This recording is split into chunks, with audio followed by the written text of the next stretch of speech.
اللہ سبحانہو و تعالیٰ کے پاک نام سے شروع، جو بڑا مہربان اور نہایت رحم فرمانے والا ہے۔ ناظرین اکرام، زمین و آسمان، سورج، چاند اور ستارے، دریا، سمندر اور پہاڑ، سبھی کچھ موجود تھا، لیکن کوئی ایسی طاقت دنیا میں موجود نہ تھی جو قدرت کے ان عطیوں سے فائدہ اٹھائے، زمین اور سمندر کا سینہ چیرے اور دریاؤں اور پہاڑوں کو عبور کرے، سورج اور چاند سے آنکھیں ملائے اور ستاروں سے آنکھ مچولی کھیلے، کیونکہ اس وسیع و عریض کرۂ ارض پر کہیں کوئی آبادی نہ تھی اور دنیا سونی پڑی ہوئی تھی ان سب چیزوں کے ہونے مگر ایک انسان کے نہ ہونے سے اس دنیا میں کوئی دلچسپی اور خوبصورتی نہ تھی۔ جب اللہ تعالیٰ نے دنیا کو آباد کرنے کا ارادہ کیا تو اس نے اپنے اس ارادے کا ذکر فرشتوں سے کیا اور فرمایا کہ میں اس دنیا پر اپنا نائب بنانا چاہتا ہوں۔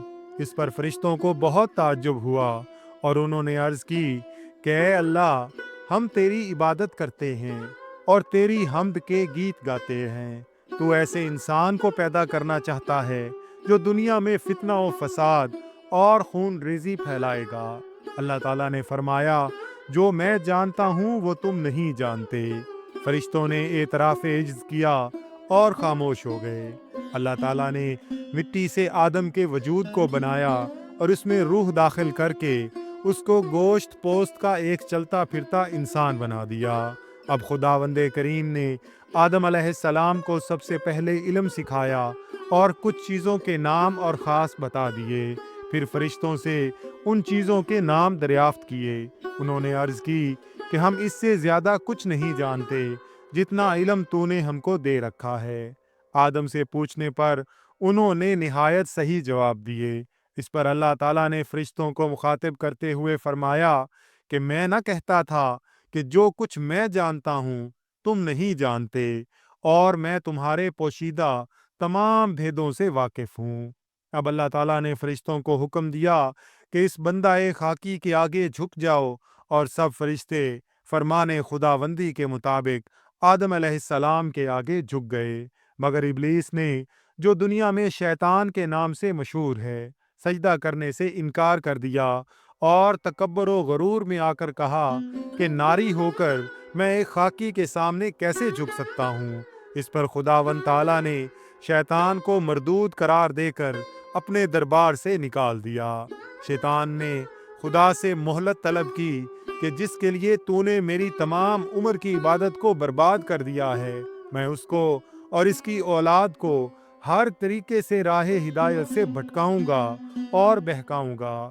اس پر خداوند تعالیٰ نے فرمایا کہ جاؤ، تم جو جی چاہے کرو، جو لوگ تیری پیروی کریں گے میں ان سے دوزخ کو بھر دوں گا، جو بہت ہی برا ٹھکانہ ہے، لیکن دنیا میں میرے ایسے بندے بھی ہوں گے جو تیرے فریب میں نہیں آئیں گے اور اللہ تعالیٰ کی رسی کو مضبوطی سے پکڑے رہیں گے۔ ایسے لوگ ہی جنت کے حقدار ہوں گے، جہاں بہترین نعمتیں موجود ہیں اور جن کے نیچے نہریں بہتی ہیں۔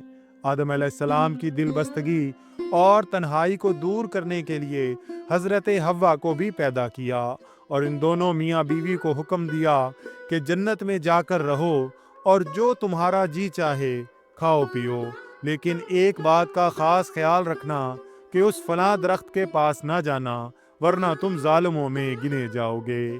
آدم اور حوا بڑے سکھ چین اور مزے سے جنت میں زندگی بسر کر رہے تھے، وہ جنت جس کے متعلق اللہ تعالیٰ فرماتا ہے کہ اس میں راحت ہی راحت ہے، یہاں کوئی دکھ اور تکلیف نہیں، اور اس کے نیچے نہریں بہتی ہیں۔ حضرت آدم علیہ السلام کی پیدائش کے ساتھ ہی ابلیس کو انسان سے دشمنی پیدا ہو گئی تھی۔ اسی انسان کے باعث اس کی صدیوں کی عبادت برباد ہوئی اور خدا کا مقرب فرشتہ ہوتے ہوئے بھی بارگاہ خداوندی سے ذلیل کر کے نکالا گیا۔ اس لیے وہ اس کوشش میں مصروف رہنے لگا کہ کسی طرح آدم کو چکمہ دے کر اپنے دل کی خلش دور کرے۔ شیطان نے بڑے ہیلوں بہانوں سے حضرت حوا کو پھسلا کر اس درخت کے قریب جانے پر آمادہ کر لیا، جس کے قریب جانے سے خداوند تعالیٰ نے صاف طور پر منع فرمایا تھا، اور کچھ بحث و تکرار کے بعد حضرت آدم علیہ السلام بھی اس بات پر راضی ہو گئے۔ جب وہ اس درخت کے پاس گئے تو انہوں نے محسوس کیا کہ وہ ننگے ہو گئے ہیں۔ یہ اللہ تعالیٰ کی نافرمانی کی سزا تھی۔ اب آدم اور حوا کو اپنی غلطی اور گناہ کا احساس ہوا۔ اپنے اس فعل پر بہت نادم اور پشیمان تھے۔ اللہ تعالیٰ نے فرمایا کہ میں نے تمہیں پہلے ہی منع کر دیا تھا کہ اس درخت کے قریب نہ جانا، اور یہ بھی کہہ دیا تھا کہ شیطان تمہارا کھلا دشمن ہے۔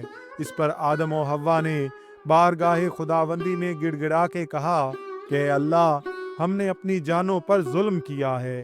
اگر تو بھی ہمیں معاف نہیں کرے گا تو ہم بڑے ہی گھاٹے اور نقصان میں رہیں گے۔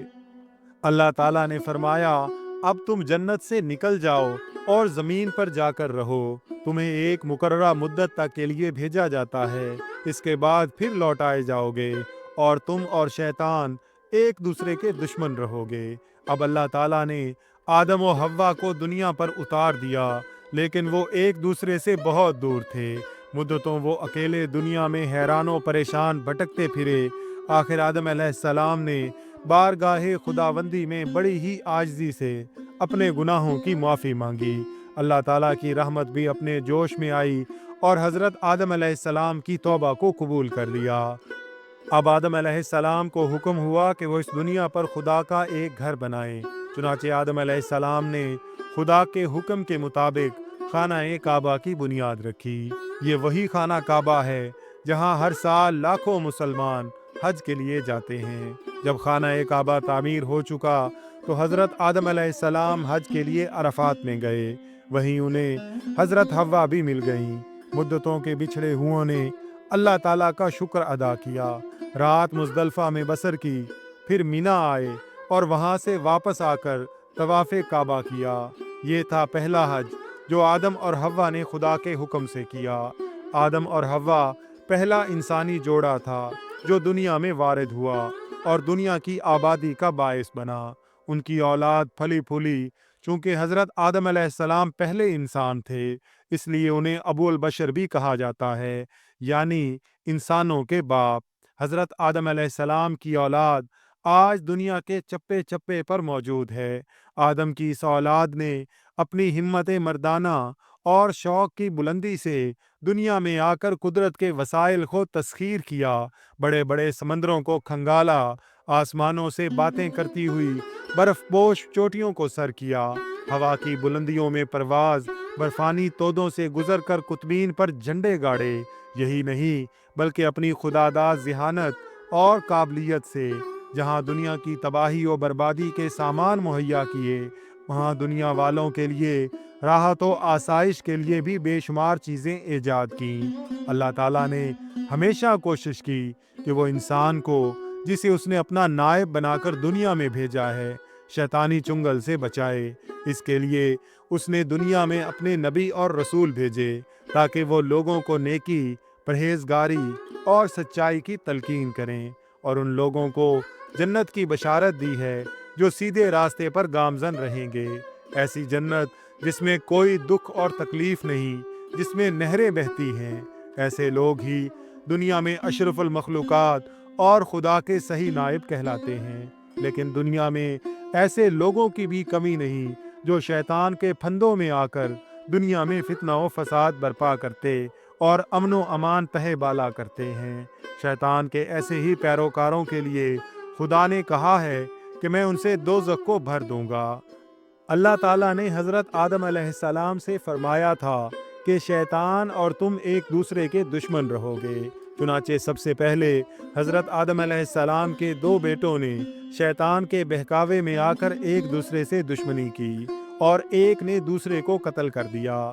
واقعہ یہ تھا کہ حضرت آدم علیہ السلام کے دو بیٹوں حابیل اور قابیل میں کسی بات پر جھگڑا ہو گیا۔ فیصلہ یہ ہوا کہ دونوں اپنی قربانیاں دیں، جس کی قربانی قبول ہو جائے اسے سچا سمجھا جائے۔ حابیل کی قربانی قبول ہوئی، اس پر طیش میں آ کر قابیل نے حابیل کو قتل کر دیا۔ یہ تھا وہ پہلا انسانی خون جو زمین پر گرایا گیا، اور اس کے بعد ہمیشہ فرزندان آدم انسانی خون سے زمین کو رنگین کرتے رہے۔ ناظرین اکرام، ویڈیو پسند آئی ہو تو اس کا اظہار کمنٹس میں ضرور کیجیے گا۔ اللہ تعالیٰ سے دعا ہے کہ اللہ تعالیٰ ہم سب کا حامی و ناصر ہو۔ آمین یا رب العالمین۔